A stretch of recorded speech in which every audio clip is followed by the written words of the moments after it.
My own son banned me from his wedding and then sent me an $82,000 bill to help pay for it.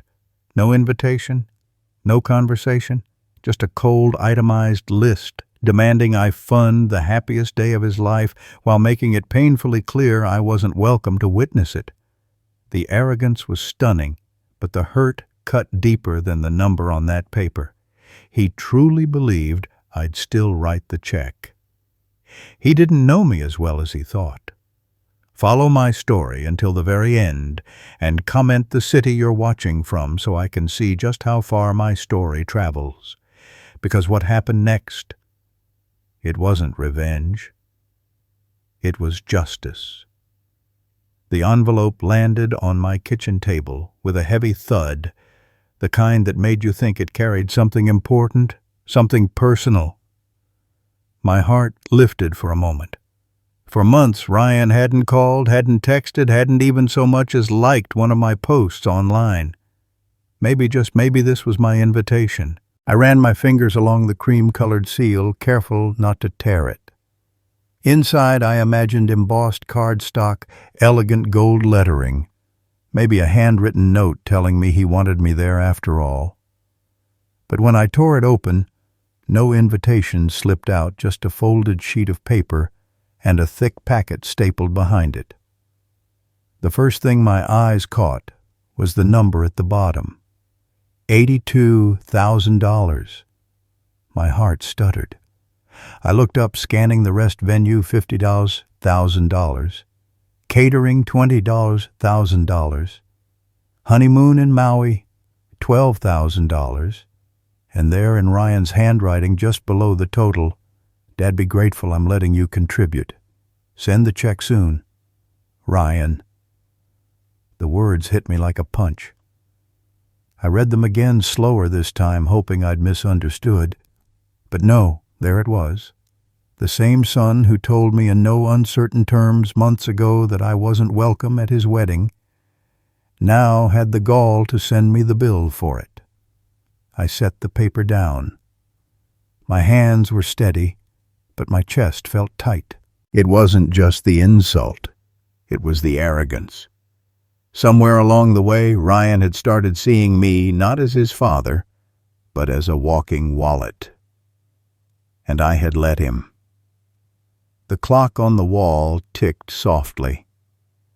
Outside, and I thought about the last time we spoke, how he'd stood in my driveway, sunglasses on, arms crossed, telling me it would be less complicated if I didn't come to the wedding.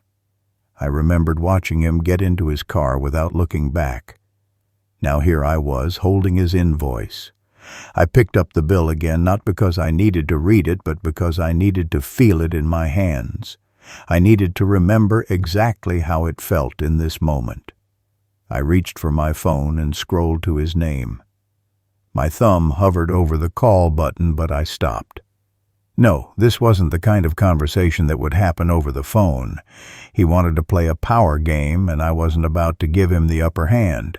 Instead, I opened my laptop.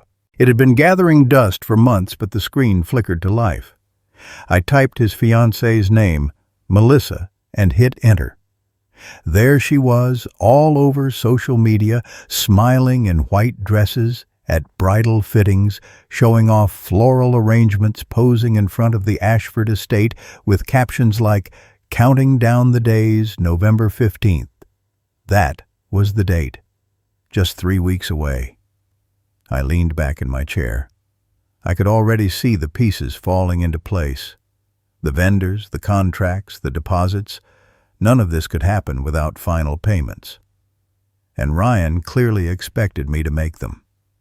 If he thought I'd just write a check and fade into the background, he was about to be very, very disappointed. I closed the laptop and poured myself a drink, the amber liquid catching the late light. My reflection in the glass looked older than I remembered, but sharper too. This wasn't going to be about yelling or begging or guilt-tripping. No, I'd been his safety net for too long. This time I'd be the one cutting the rope. And I knew exactly who I needed to call first. I swirled the drink in my hand, the ice clinking against the glass, and stared at the phone on the counter. One name sat there in my contacts list, untouched for years. Alex Carter. Back when Ryan was a kid, Alex had been like another son. He and Ryan had been inseparable: baseball games, fishing trips, late nights playing video games in my living room. Then college came. Ryan moved into his mother's world of country clubs and charity galas, and Alex, who worked his way through community college, fixing cars, just didn't fit the image anymore. The last time I'd spoken to Alex, it was in the parking lot of our old church. He'd asked about Ryan, and I'd given a vague answer I now regretted. But if there was one person who would understand the mix of hurt and anger brewing inside me, it was him. I hit call. He picked up on the second ring. Mr. Whitaker. His voice was deeper now, steadier. It's been a long time, Alex. A pause, then a surprised laugh. You're not kidding. 10 years, maybe more. What's going on? I need to talk to you, I said. In person. And it's about Ryan. The line went quiet. That's a name I haven't heard from you in a while. Coffee shop on Main tomorrow at 10, I said. I'll explain everything. The next morning, I pulled into the small parking lot of Perks Cafe, the same one where I used to bring Ryan for hot chocolate after Saturday errands. The smell of fresh espresso hit me as soon as I stepped inside, and there in the corner booth was Alex, older, broader in the shoulders, but with the same steady eyes I remembered. Mr. Whitaker, he said, standing to shake my hand. John, I corrected him. After today, you can call me John.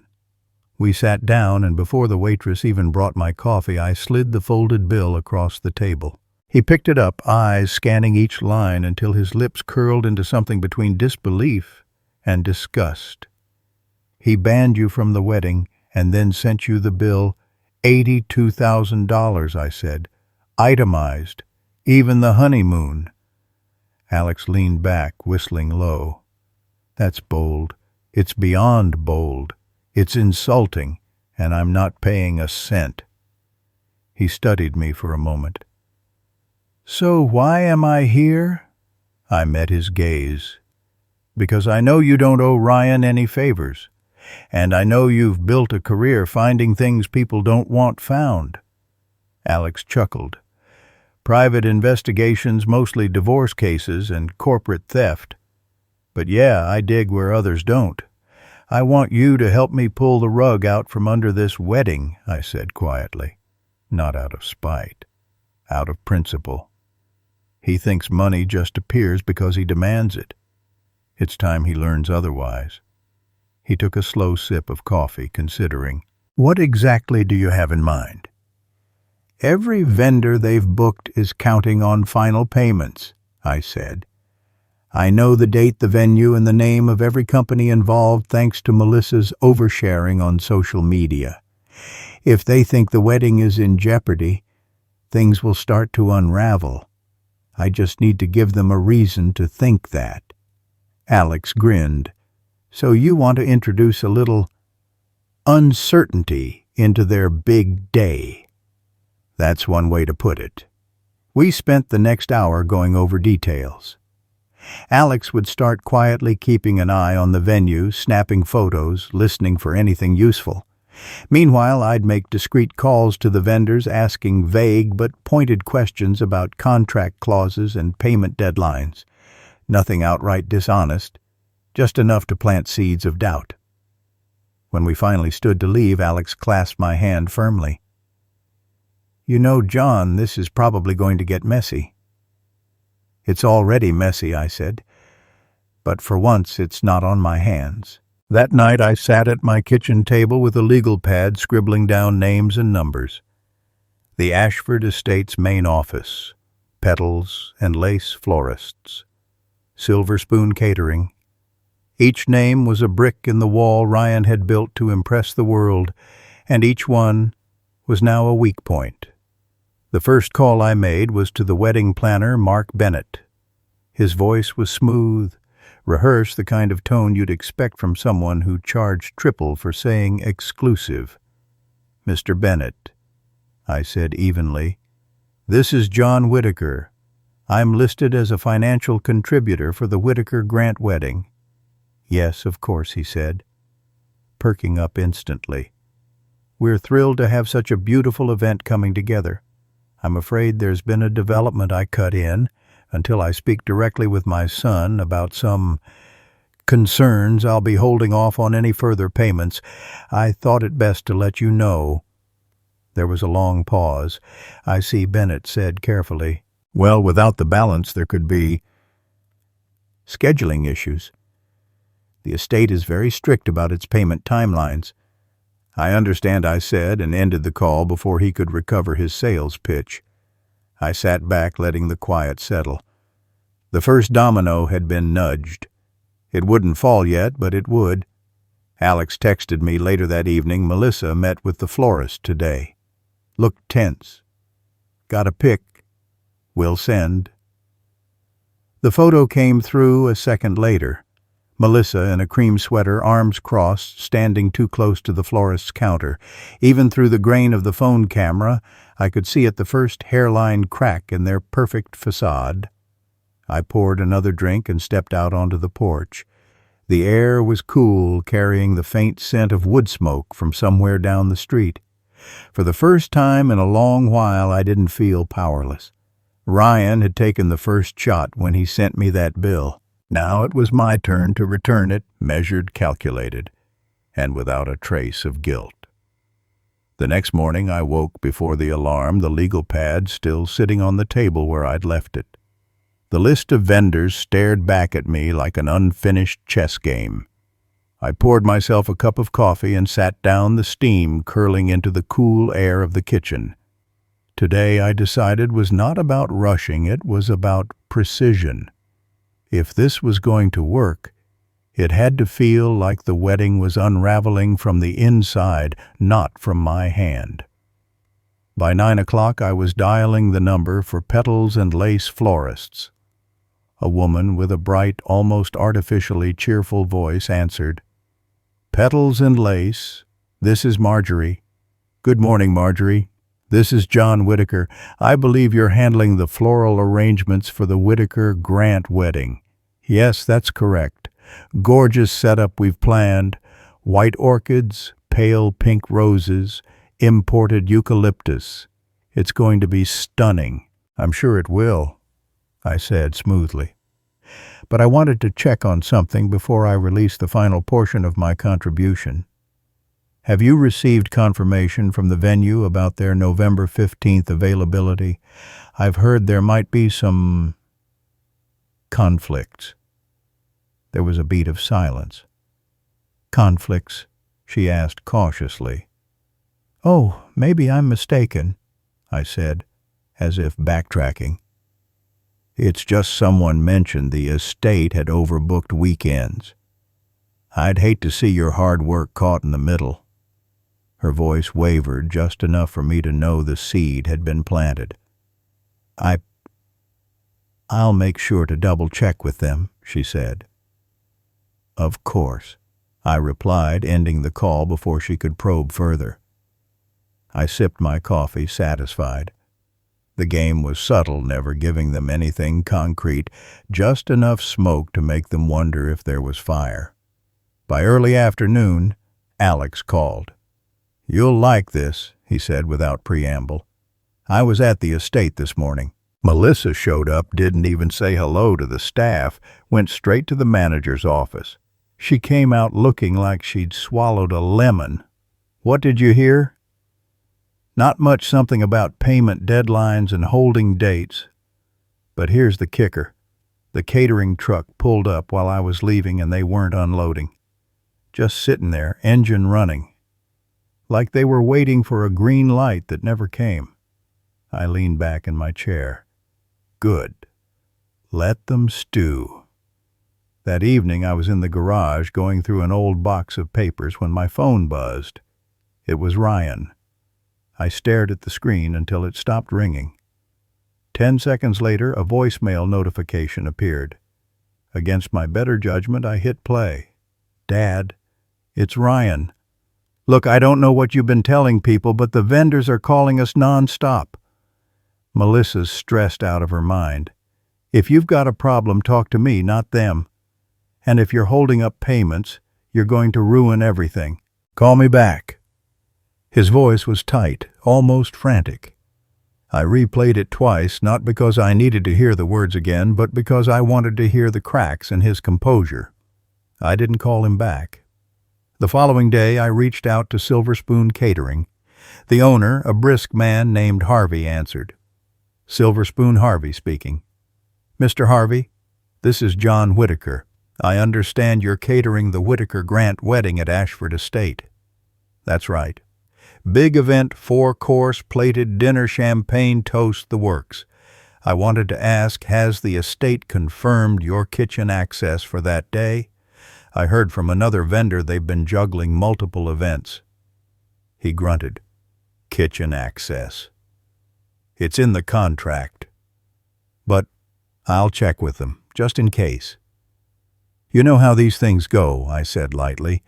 "Wouldn't want you showing up to find someone else's party in full swing." By the time I hung up, I could almost see the picture forming, a ripple of uncertainty passing from vendor to vendor, each one wondering if the others knew something they didn't. Later that night, Alex sent me another update. The estate staff looked tense. Lots of whispered conversations. Melissa's been back twice in 2 days. She's not smiling for the cameras anymore. I poured myself a drink and sat by the window watching the wind pick up outside. Leaves skittered across the driveway, catching in the corners like they were trying to hide.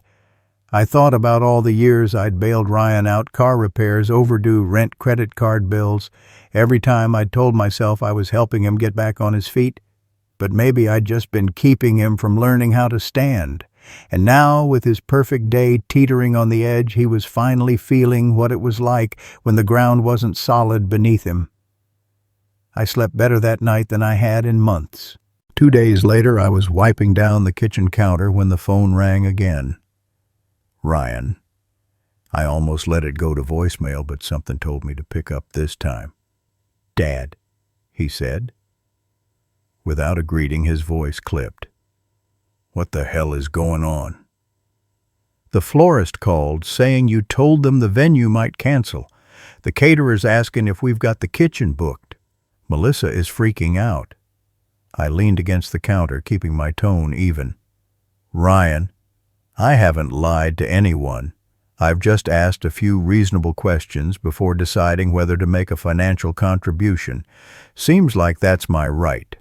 "You told me you weren't going to the wedding," he snapped. "You told me I wasn't invited." I corrected him. "And then you sent me a bill.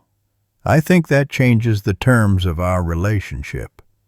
He was silent for a moment, and I could hear muffled voices in the background, Melissa probably coaching him on what to say. "Look," he started again, "if you're trying to punish me for that, you're only making things worse for everyone else. This is supposed to be the happiest day of my life." "Happiest day of your life." I let out a short, humorless laugh. "Son, happiness built on someone else's humiliation isn't happiness. It's vanity." He bristled. "You're twisting this. You've always—" He stopped himself and his voice hardened. "We'll figure it out without you." "Good," I said, and hung up before he could add anything else. I didn't realize how tightly I'd been gripping the phone until I set it down. My knuckles were white. There had been a time when his words could gut me, leave me second-guessing myself for days. Not anymore. The next morning, Alex called with his latest update. "You're not going to believe this. Melissa's meeting with the venue manager turned into a shouting match. One of the staff told me she accused them of spreading rumors and threatened to take their business elsewhere." "Do you think she will?" I asked. "No. Every other place in the area is booked solid for months. She's trapped." That thought made me smile. "Then we keep going." By now, the whispers had turned into quiet phone calls between vendors. Marjorie from Petals and Lace left me a voicemail. "Mr. Whitaker, I just wanted to confirm. Is there any truth to what I've been hearing? Should we be preparing for a reschedule?" I didn't call back right away. The uncertainty was doing more damage than any blunt threat could. 3 days later, Harvey from Silver Spoon Catering rang me up. "John, I don't mean to pry, but are you sure everything's still on for the 15th?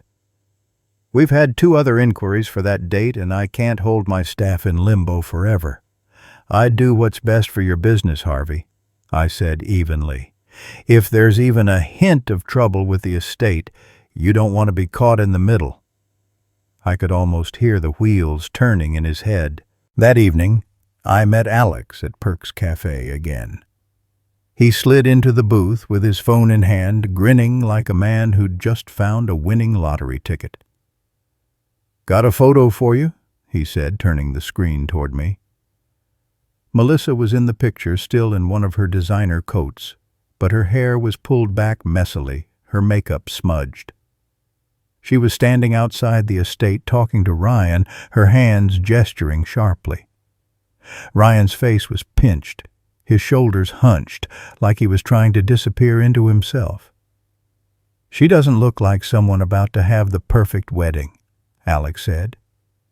I studied the image, the faint twist of satisfaction in my chest, undeniable. "No," I agreed. "She looks like someone realizing her perfect day depends on the people she thought she didn't need." Alex took a sip of his coffee. "How long do you want this to go on?" "As long as it takes," I said. "He started this when he made that choice. I'm just letting him live with it." We sat there in comfortable silence for a while. The hum of conversation, the hiss of the espresso machine, the warmth of the mug in my hands. It all felt strangely grounding. This wasn't about pettiness. It was about finally stepping out from under the shadow Ryan had cast for years. When I got home, I found another message, waiting this time, from an unknown number. The voice was shaky, frustrated. "Mr. Whitaker, this is Daniel from the Ashford estate. We've been hearing conflicting information about the Whitaker Grant wedding. If you have any concerns or updates, I'd appreciate a call back." I didn't call back that night. Instead, I stood at the kitchen window watching the street lights flicker on one by one. The road outside was empty, but I could feel the tension building just beyond my door, like storm clouds gathering on the horizon. It was only a matter of time before they broke. The call from the Ashford estate kept playing in my mind long after I'd deleted the voicemail. Daniel's voice had been polite, almost careful, but there was an edge to it, a man worried about losing control of a situation he thought was locked in stone. That was the thing about big, expensive events. They ran on tight schedules, delicate egos, and assumptions that everyone involved was in perfect agreement. One crack, and the whole thing could start to splinter. The next morning, I decided it was time to widen that crack. I called Daniel back, keeping my tone calm but measured. "This is John Whitaker. I got your message, Mr. Whitaker. Thank you for returning my call," he said, the sound of papers shuffling in the background. "We've just had some unusual feedback from vendors about possible date conflicts. I wanted to confirm that everything is still on schedule for November 15th. I let a pause hang in the air. "That depends," I said. "Before I finalize my contribution, I need assurances from Ryan directly. I haven't had that yet. Until then, I can't promise anything." Daniel hesitated. "I understand, but without the remaining balance, our policy—" "I'm familiar with your policy." I cut in my voice even. "And I respect it. I just think it's better for everyone if there's clarity before more money changes hands." We ended the call with polite goodbyes. but I could picture him walking straight to his office door to shut it, already rehearsing how to explain this to his staff. By midday, Alex texted Melissa, just left a meeting at the estate. Red eyes pacing in the parking lot before she drove off.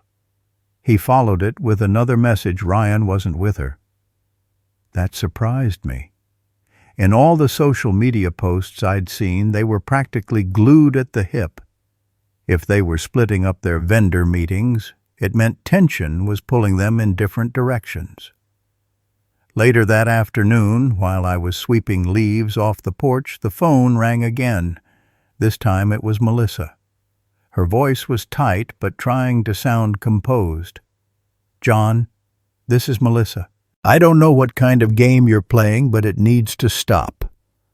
Now." "I'm not playing a game," I said simply. "I'm making decisions about my money. You've been calling our vendors, spreading rumors about the venue, the date, the payments. Do you have any idea what you're doing to me?" "To you?" I asked, keeping my tone calm. "Melissa, I was told I wasn't welcome at your wedding. Then I got an invoice for $82,000. You're upset because I'm asking questions before writing a check." She let out a short, incredulous laugh.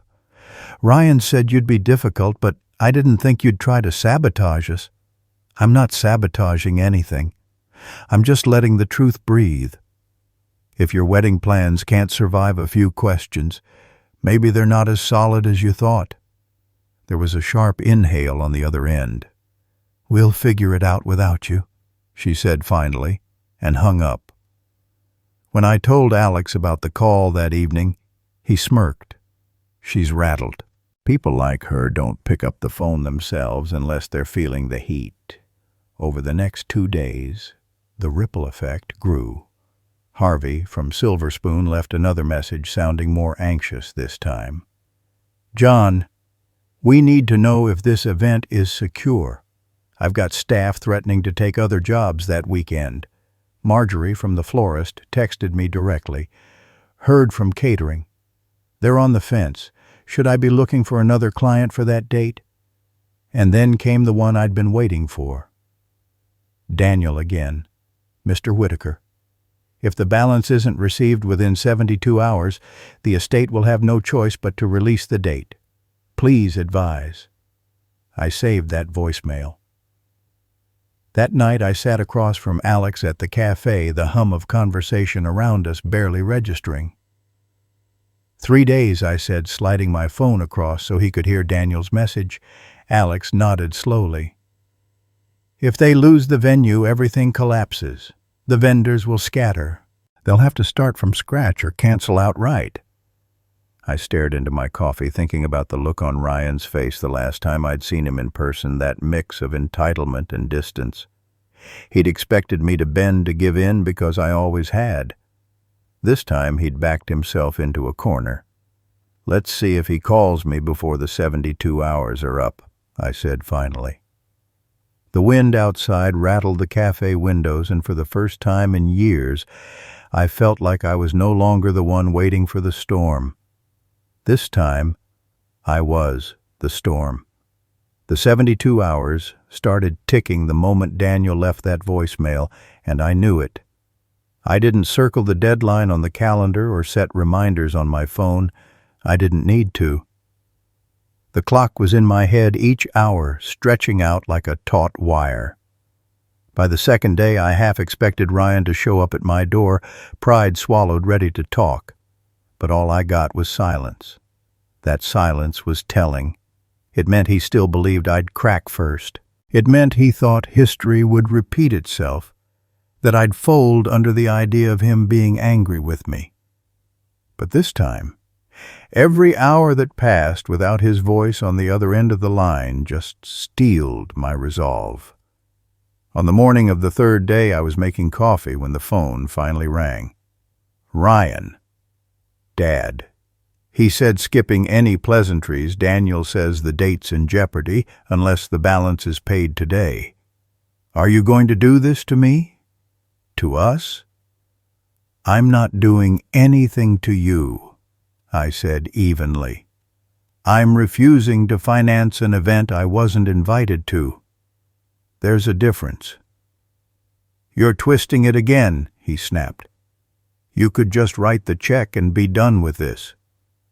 "That's the problem," I said. "For years I just wrote the check."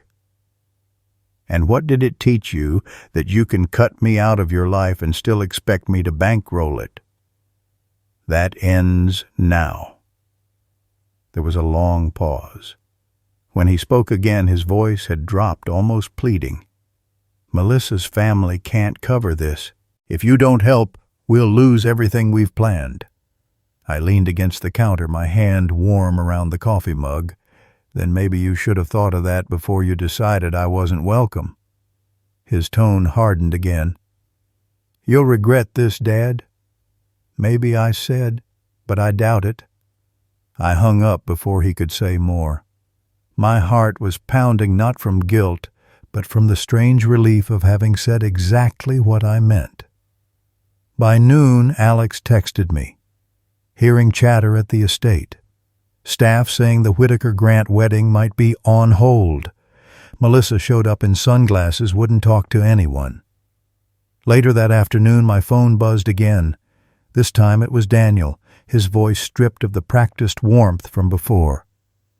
"Mr. Whitaker, I have to inform you that without the balance, the Ashford estate will be releasing the November 15th date by close of business today. If payment is made in the future, we can discuss availability, but at this point we cannot hold the reservation." I thanked him for letting me know, and after we hung up, I just stood there in the kitchen, listening to the hum of the refrigerator. That was it. The crown jewel of their wedding plan, the thing Melissa had flaunted in every Instagram post, was gone. Alex called an hour later. "It's official," he said. "The venue's off the calendar. The vendors are in a frenzy. Caterer's already talking to another client. Florist says she's taking a different event for that weekend." I exhaled slowly. That's going to hit them hard. "You think they'll try to scramble for a backup?" he asked. "Probably," I said, "but nothing's going to match what they had. And the clock's ticking." That night I sat on the porch with a glass of whiskey, the cool air settling around me. I thought about the first time I'd taken Ryan to the Ashford estate for a Christmas charity event when he was 12. He'd been wide-eyed, impressed by the marble floors and chandeliers. I'd told him, "It's just a building. What matters is the people in it." But somewhere along the way he'd forgotten that. Or maybe he'd never believed it in the first place. Now he was learning that marble floors mean nothing if the ground beneath them gives way. The morning after the venue fell through, I half expected another angry call from Ryan. Instead, there was nothing. The silence was heavier now, though not the silence of someone ignoring me, but the kind that meant he was scrambling. I imagined him pacing their apartment, Melissa on the couch with her laptop open, both of them frantically searching for a replacement venue that could take them in less than 2 months. By mid-morning, Alex called. "You're not going to believe where I saw them, some hotel conference center on the edge of town. Not exactly the Ashford estate." That made me pause. "You think they're actually considering it?" "I think they're desperate enough to take whatever will have them." Melissa looked like she was about to cry. I pictured it, the dim lighting, the smell of stale coffee from last week's business seminar. The kind of place where you could almost hear the hum of the HVAC system in every corner. That wasn't her dream. That was survival. By noon, the first vendor called me directly. It was Harvey from Silver Spoon Catering. "John, we've officially pulled out. Without the estate locked in, we can't keep the date reserved. I hate to say it, but they're going to have a hard time replacing us this close to the event." I kept my voice neutral. "I understand, Harvey. You've got to do what's right for your business." And between you and me, he added, "Melissa left me a voicemail last night. She sounded different. Less angry, more, I don't know, lost." That stuck with me the rest of the day. Melissa, for all her polished edges and sharp words, was feeling the walls close in, and Ryan, well, he'd never been good under pressure. That evening, just as I was about to sit down with a book, my phone rang. "Ryan." I let it ring twice before answering. "Dad," he said, his voice flat. "The venue's gone, the caterer's gone, and half the vendors are threatening to drop us. Are you happy now?" "I'm not happy about any of it," I said. "But I'm not the one who made those choices. You did when you shut me out and then sent me that bill."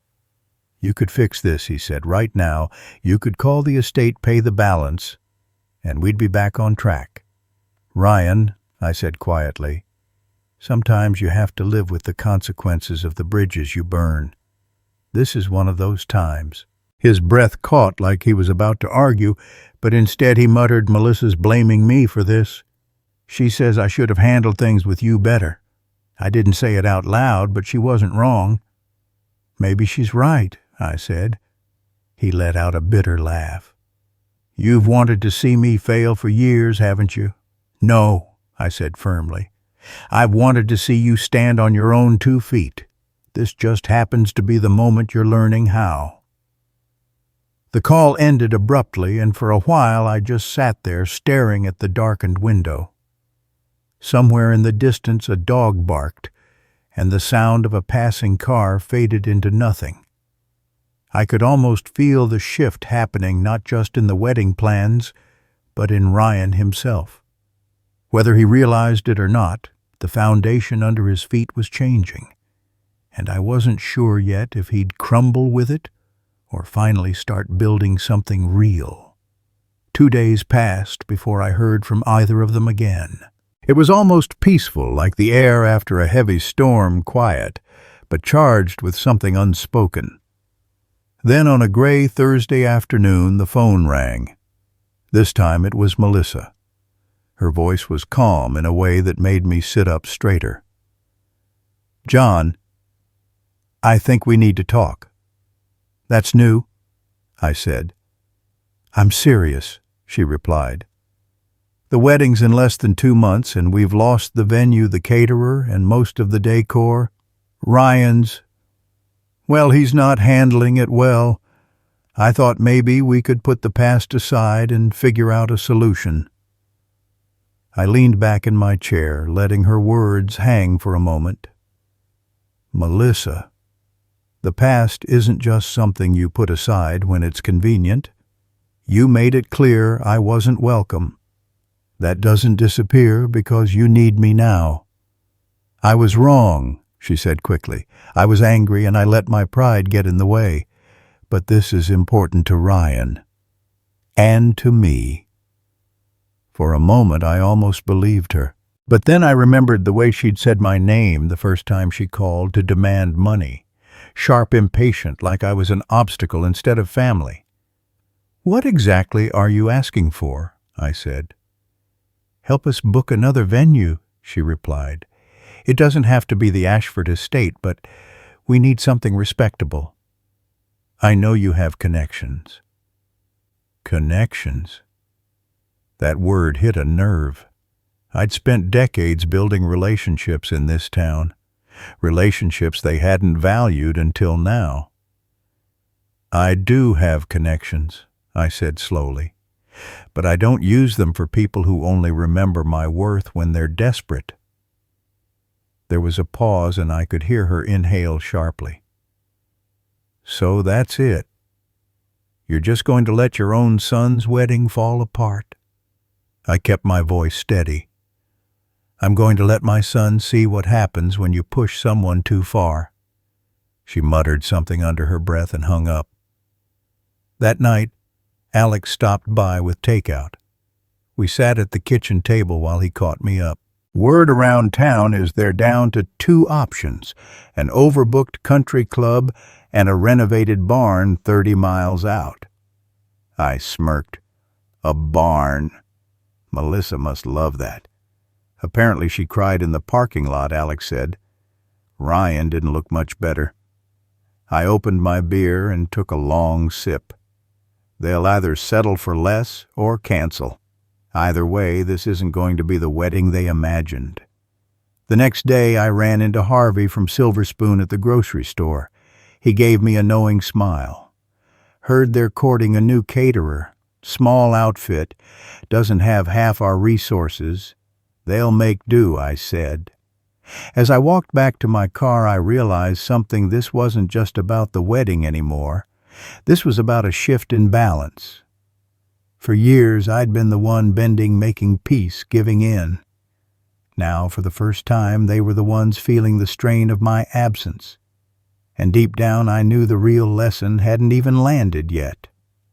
3 days later, Ryan finally showed up at my house. No warning, no call. Just the sound of his truck pulling into the driveway and the heavy thud of his footsteps on the porch. When I opened the door, he was standing there with a look I hadn't seen since he was a teenager. Part anger, part exhaustion, and something else he probably wouldn't admit was desperation. "We need to talk," he said, brushing past me into the living room. I closed the door slowly. "Make yourself at home." He turned to face me, jaw tight. "Melissa's ready to call the whole thing off. She says if we can't get something decent booked in the next week, she's not going through with it. You've made your point, Dad. Congratulations. You've broken us." I stayed where I was, leaning against the doorway. "I didn't break anything, Ryan. You made choices. I just stopped cushioning the fallout."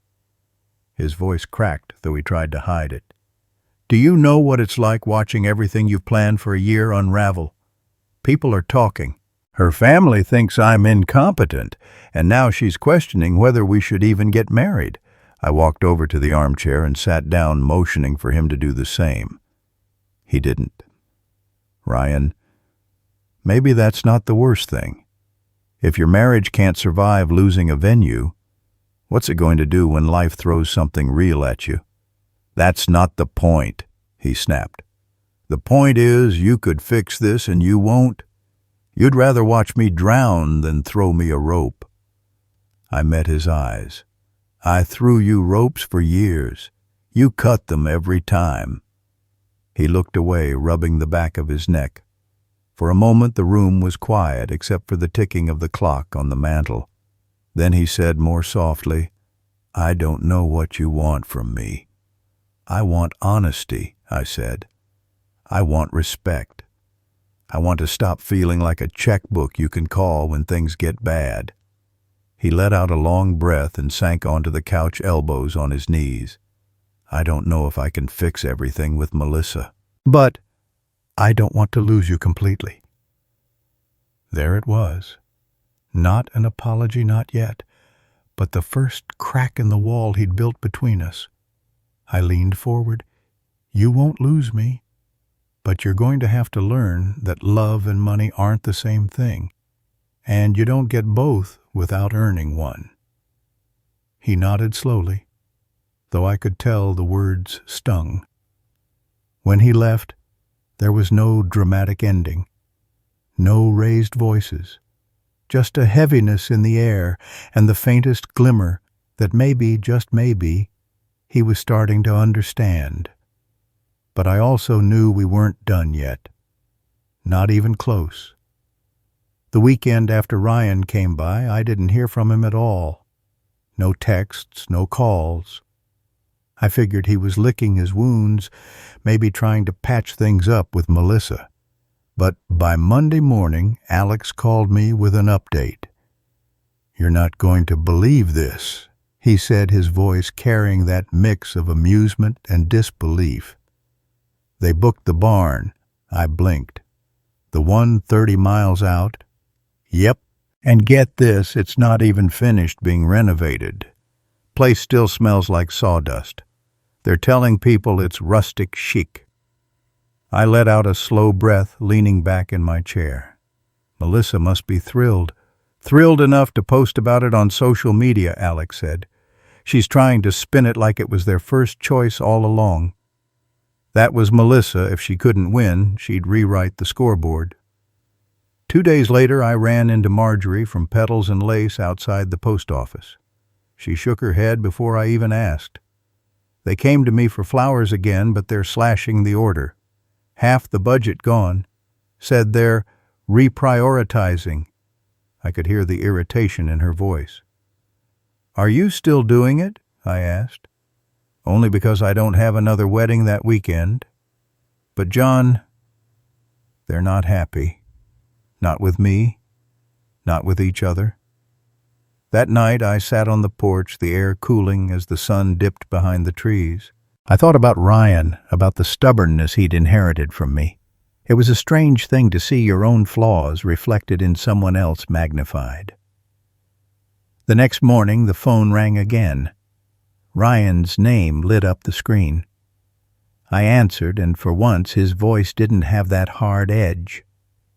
"Dad," he said quietly, "I think I messed this up." I didn't say anything right away, just let him fill the silence.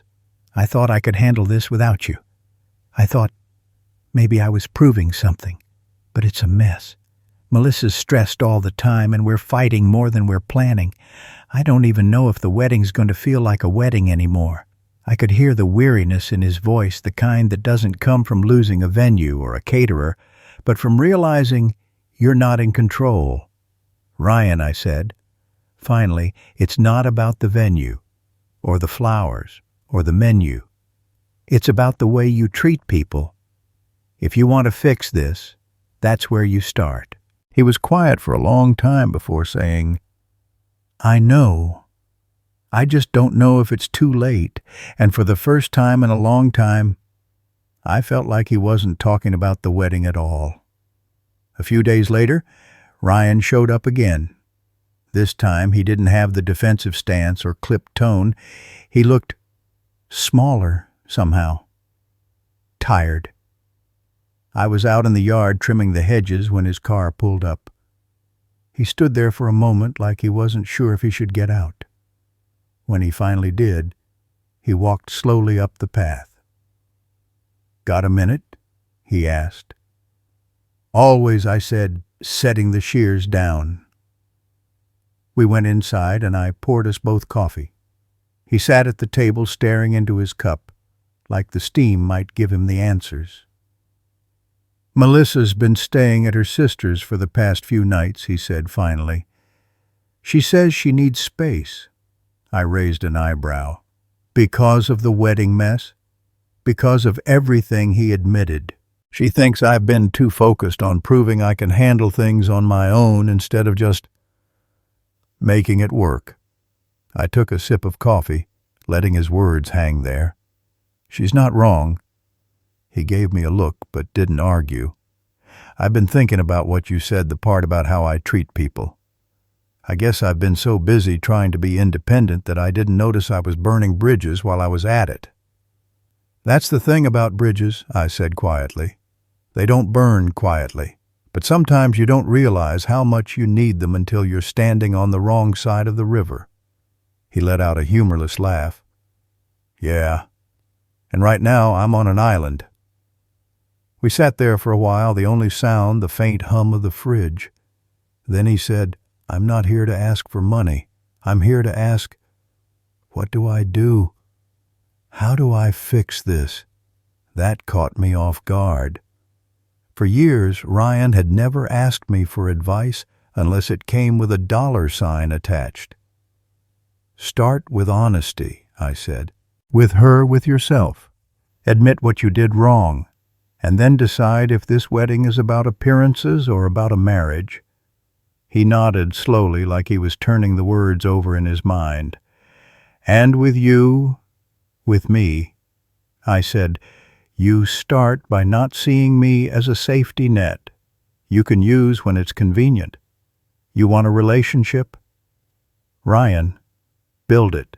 Show up when there's nothing in it for you but the time spent." He looked me in the eye then, and for the first time in a long while, I saw the son I used to know, not the man posturing to prove himself, but the boy who once trusted me to show him the way. "I'll try," he said. "That's all I'm asking," I replied. But deep down, I knew the real test hadn't come yet. And when it did, we'd both find out if he meant it. 2 weeks later, the wedding day arrived. It was nothing like the glossy, oversized event Melissa had once bragged about. The barn, still smelling faintly of sawdust, had been dressed up with strings of warm lights and mismatched chairs. The florist had done what she could with the reduced budget, arranging wildflowers in mason jars. Guests whispered as they came in the air, thick with the knowledge that this was not the grand Ashford estate affair they'd been expecting. I took a seat near the back, not wanting to draw attention. Ryan hadn't formally invited me, but after our last conversation, I knew he wouldn't turn me away. Still, I was prepared for a polite nod at best. When the music started, Melissa appeared in the doorway. She looked beautiful, but there was something in her eyes, less triumph, more vulnerability. Ryan stood at the makeshift altar, his suit a little too big at the shoulders, his smile a little too tight. The ceremony went smoothly, though I noticed how often their eyes darted to each other, like they were both trying to read the other's thoughts. When the officiant pronounced them husband and wife, the applause was warm but subdued. At the reception, Ryan eventually made his way to my table. He stood there for a moment, hands in his pockets, before saying, "Thanks for coming." "I wouldn't have missed it," I said. "It's your wedding day." He pulled out the chair across from me and sat down. "It's not what we planned." "No," I said, "but maybe that's the point." He studied me for a moment, then shook his head with a small smile.